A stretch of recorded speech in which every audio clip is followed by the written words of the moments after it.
An old saying in Yiddish, a good word geht nicht verfallen. A good word never gets lost. Yeah.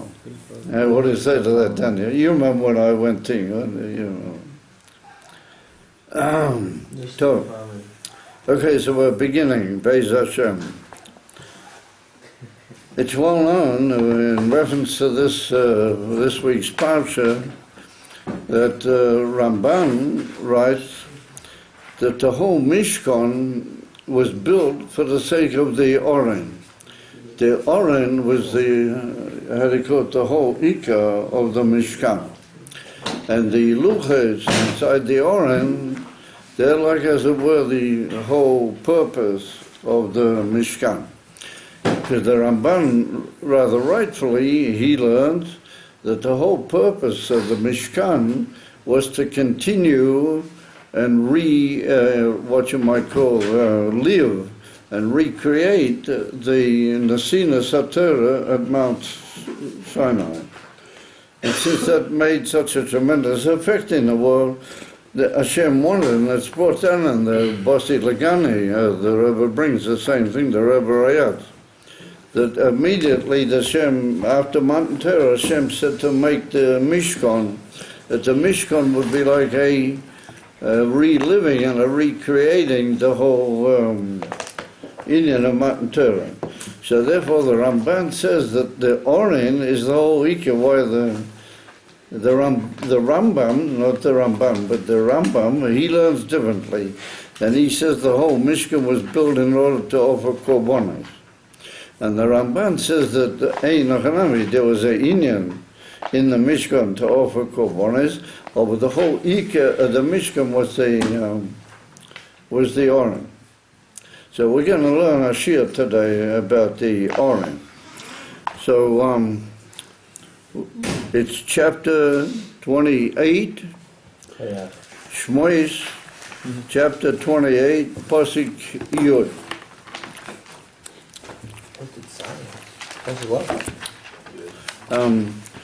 What's this fellow's name? Tell him to sit in at the table, if you don't mind.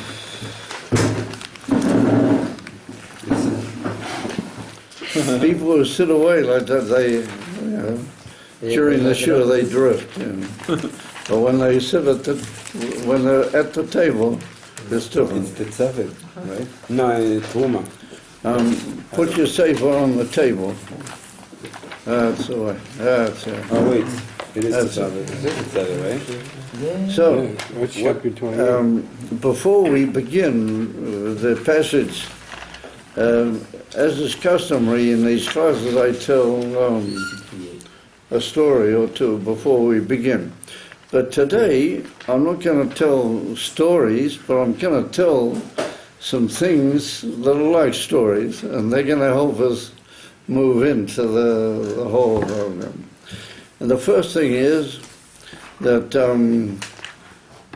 the Baal Shem Tov said that there are two things that don't need any kavanah, even though they're very important and they're very great mitzvahs, but they can be done without any kavanah, and it doesn't matter, it doesn't damage the mitzvah.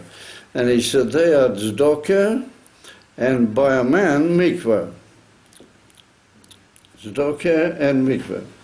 Dahainu, it doesn't matter what you think when you give tzedakah, the ikar that you give. Because the ikar that something should reach the hand of the poor man, and he should be able to, had he could cause himself to live and to go ahead. And therefore, it doesn't matter what you thought. The main thing is that the money or whatever you gave him reached his hand. Nobody cares what you think. The main thing is that the money got to the guy. So therefore, there's a mitzvah in the Torah called shichachol. Have you ever heard of that? A mitzvah that you only have it. Oh, here we are. I forgot.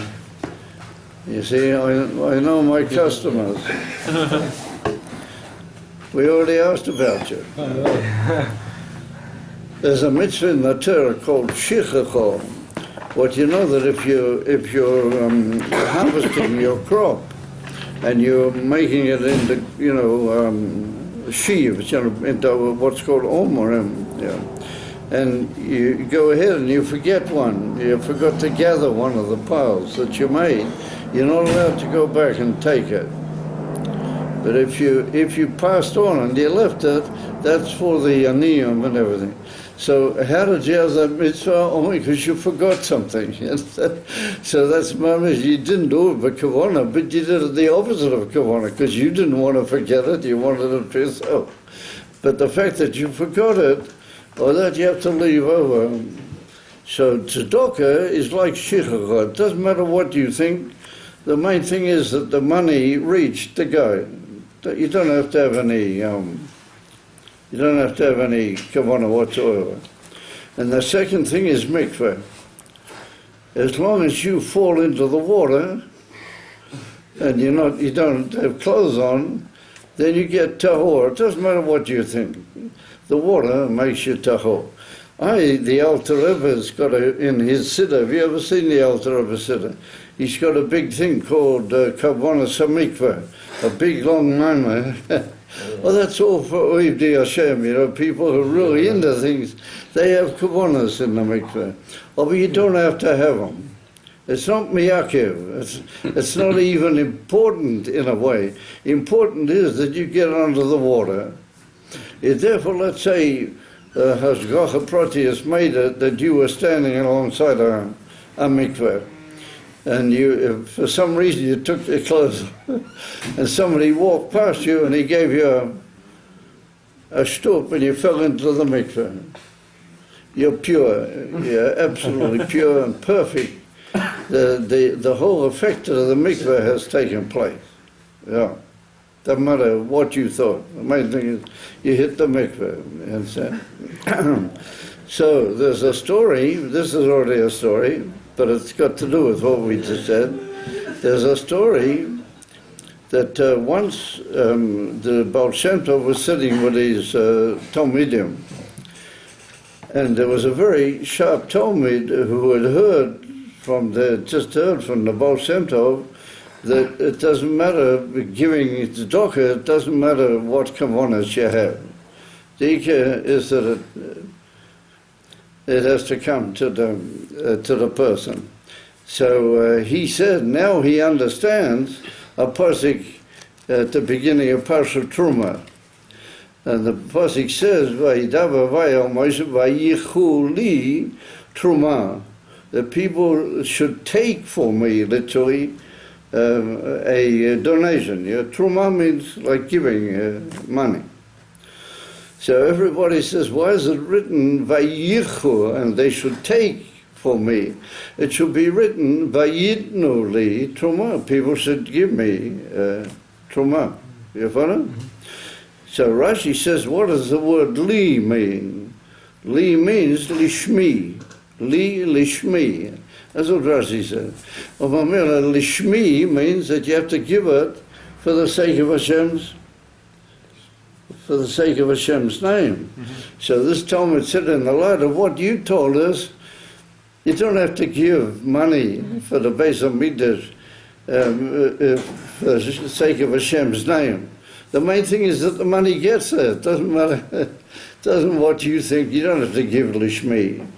No, it's written by Yichuli. Yeah, the ones who are receiving the tzedakah, they have to, the takers, they have to have in mind, in other words, that if you accept tzedakah from somebody, then you have to have a proper kavanah, what you're doing with the money that they gave you. You can't just use the money for something that they didn't have in mind. You've got to have in mind to use it lishmo, use it for the right purpose. And then, so that's the pshat, vayichu li truma, is referring to the people who got the money, not the ones who gave it. That's why it's not written vayitnu li, because giving, you don't have to have in mind my name, you understand? This told me, it said this to the Baal Shem Tov. And when the Baal Shem Tov heard it, he nodded and he said, Nicha, Nicha, that's good, that's good. Yeah, that's the right thing. In other words, nobody's worried about what you think. The main thing is the guilt. has to reach the right place. That's one story, yeah, or one Indian. The other one is that the Baal Shem Tov had a very famous Talmud called the Reb Pinchas Koretzer. Have you ever heard of him? Reb Pinchas Koretzer. Now he was from the city of Koretz, and he was older. He was an older. I think he was even older than the Baal Shem Tov. Yeah, but he became very devoted to the Baal Shem Tov, and he was a Kohen. And after the Baal Shem Tov's passing, he didn't accept the Maggid. He didn't go along with the Maggid. He stayed like on his own. He and Reb Mechel Zlatishur, they didn't, the two of them, they didn't become, they couldn't, after the Baal Shem Tov, they couldn't take anybody else. A whole amazing story. So the Reb Pinchas Koretzer, he was a Kohen, and he was very good. He was very sharp. So he was the one that the Alter Rebbe, you know the story where the Alter Rebbe said to him that Chassidus is like the medicine that you put into the mouth of the king's son in order to heal him. Mm-hmm. And so you just keep pouring, even though it could be only a drop or two will go in, but you keep pouring the whole time. Because you want a drop or two might go in. You know the whole story. No. Yeah. Well, that's the end of the stone in the crown of the king, and that's made into the medicine. You keep pouring it in. So the Alter Rebbe said that to Reb Pinchas Koretzer, because Reb Pinchas Koretzer came to a meeting where all the Talmudim were going to meet the Maggid. You know the story. You don't know the story, yeah. So Reb Pinchas Koretzer stepped in to the toilet, he stepped into the toilet, and he found on the toilet floor, he found a page of written chassidus that the Talmidei Maggid were saying over, was written and was on the floor inside the toilet. It must have fallen out of somebody's coat or something unwittingly. So the Reb Pinchas Koretzer was so upset that he picked up this piece of paper and he ran out and he wanted to make a huge, he was a Kohen, and people were scared of him, that he would make a kapeda, how do you call it, offensive, he would make what's called a, how do you say it, a kapeda, like an offensive thing. That could be very dangerous because he was very big tzaddik. So he ran out holding this piece of paper, ready to really let them, including the Maggid, to let them have it. You understand? The Alter Rebbe realized what had happened. The Alter Rebbe saw him, and the Alter Rebbe ran up to him, and he saw the kapeda that he wanted to have. So the Alter Rebbe said to him, Pinchas, he said, Emshol lecha moshel, I will compare you a parable to what is it, and that was the famous mashal that you sometimes take the stone and the throne in the crown of the king, and you break that and you make that into the medicine, and that's going to heal the son of the king, and you just keep pouring it into him the whole time, hoping that a drop will go in. And that's what the Alter Rebbe said to the Pinchas Koretzer. And when he heard that, he sort of, he settled down. It had a very big effect on him, yeah. That's a famous story. Isn't it, Levi? Very good. So, with those, so, what I want to say, the Reb Pinchas Koretzer, he once said a very important thing. It's also important, you should know it. And he once said, Levi, bring yourself a stander and stand here. Here's one over here. If you stand over there, I can't shout that far.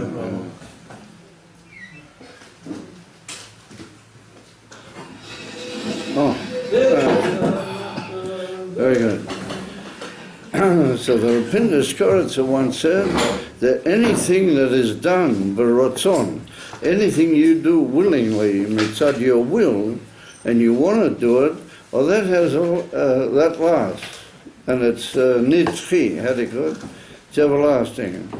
Or for something that you do which is forced on you, that doesn't last. Even though you might do it very capably, that doesn't last. So he said, that's why the Mishkan is everlasting. You know about it.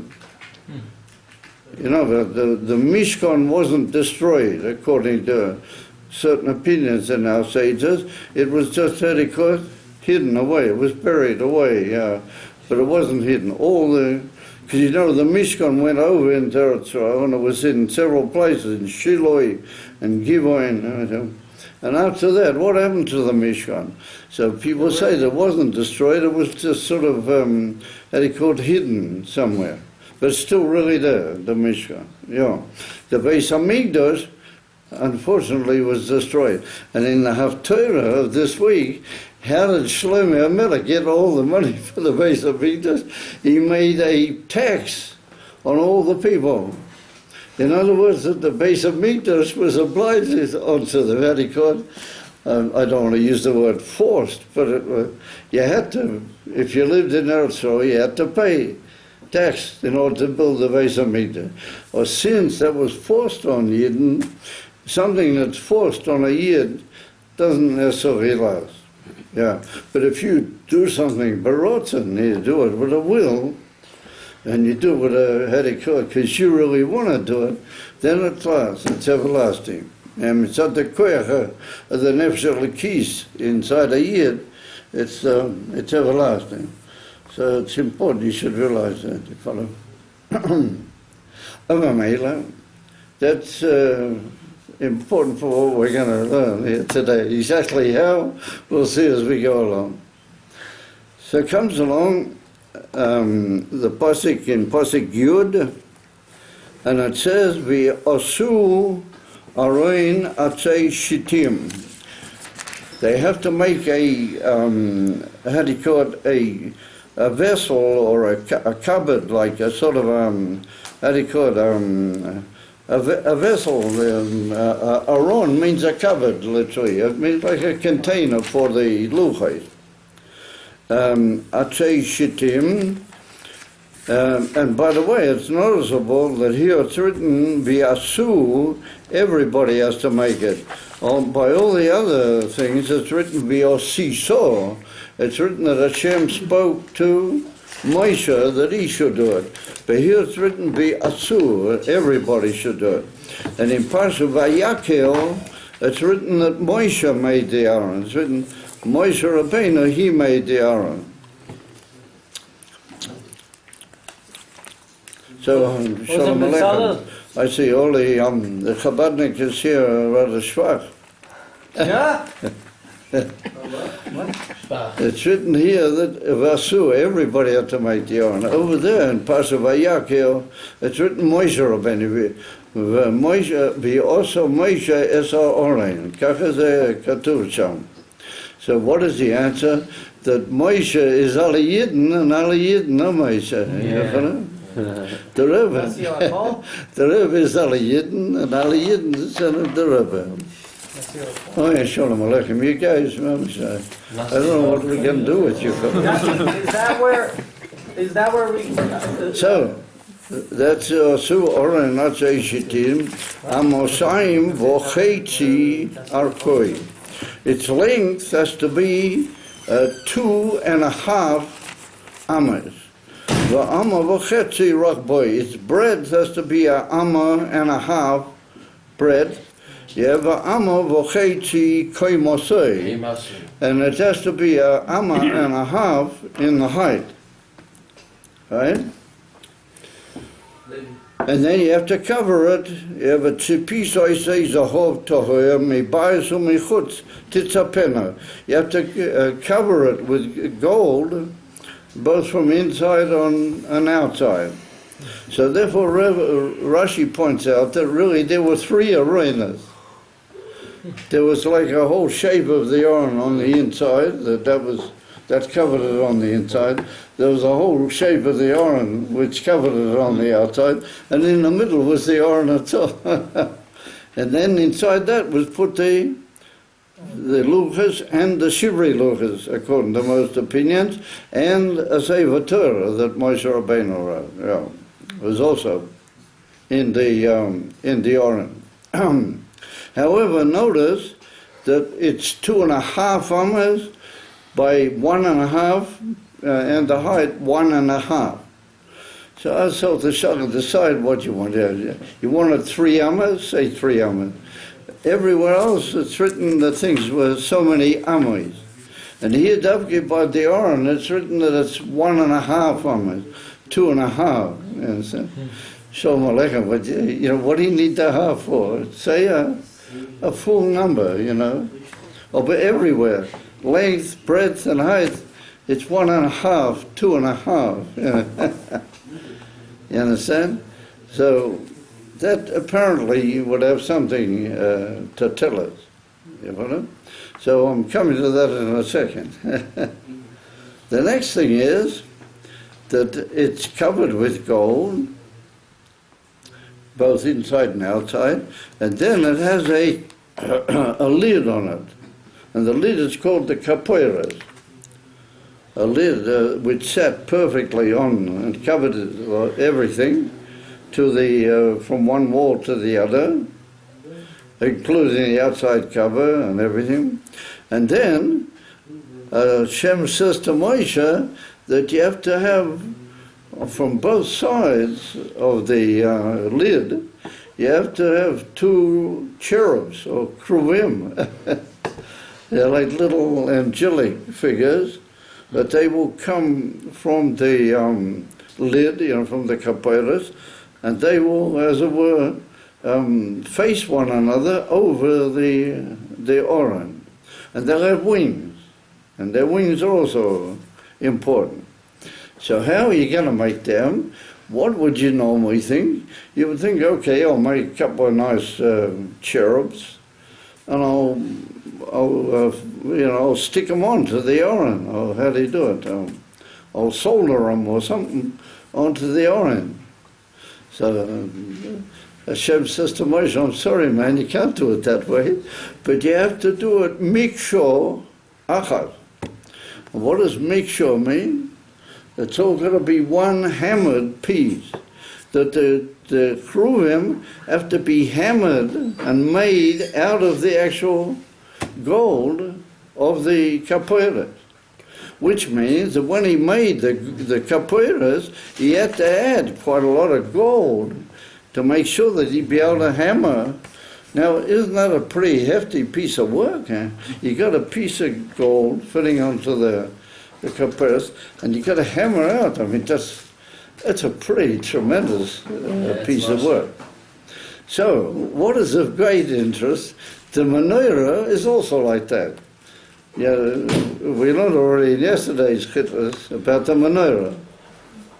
Now, the menorah also had to be one big piece of gold, and he had to hammer away. So it's written, Rashi says, yeah, that Moshe Rabbeinu said to the Eivester, you know, he doesn't know how to do this, you know. It's just a tremendously demanding job.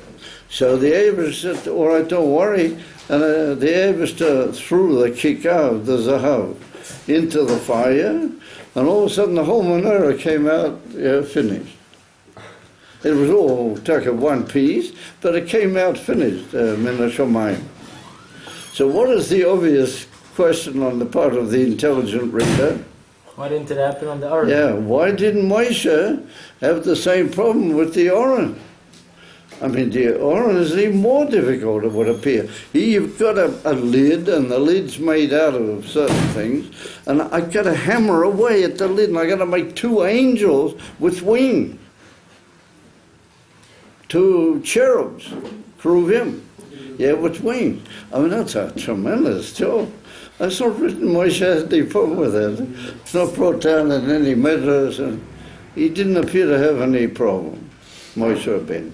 So I asked the question, why? You know, why by the menorah did he say, and Hashem had to make it? Here's an equally difficult, at least equally, if not more difficult task. Moshe Rabbeinu didn't ask any questions, just went ahead and did it. Ay, ay, ay. So does anybody have any suggestions? What is the possible answer to that question? Elamai, we could answer like this, and we could say that that would tend to suggest that Ein Ochanami by the Orin, that's just an understandable thing, that it has to be mixture. Okay, at another time, if you don't mind, yeah, that's all the very best. It has to be a mixture, or that's like an understandable in that makes sense. And even though it's difficult, but just go ahead and do it. By the menorah,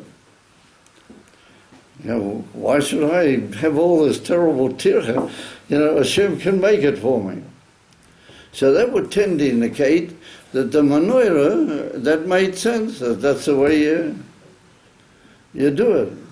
So ask yourself the question, why by the menorah did it make sense? And it was okay, and the Hashem did it straight away. And here by the Kruvim, it wasn't just understood that Hashem will do it, but a Moshe had to go ahead and do it. So, from that, it would appear that in order to have a shaykhus to the Torah and to the Orim, what that appears that according to the Ramban, that's the whole purpose of the whole Mishkan. And the whole Shochanti B'Seichel, the Hashem will dwell amongst it, is through Torah and through learning Torah. It makes sense that the leader of the Torah, has to have its angels, whatever they represent, whatever they're about, has to be hard work. Very, very difficult task. It's got to be that way. And the menorah, lav davke, the menorah, that can be, as it were, in inverted commas, done for you, as it were. So the answer to that is, well, that goes back to the question we asked, why is it that the Oren is 1.5?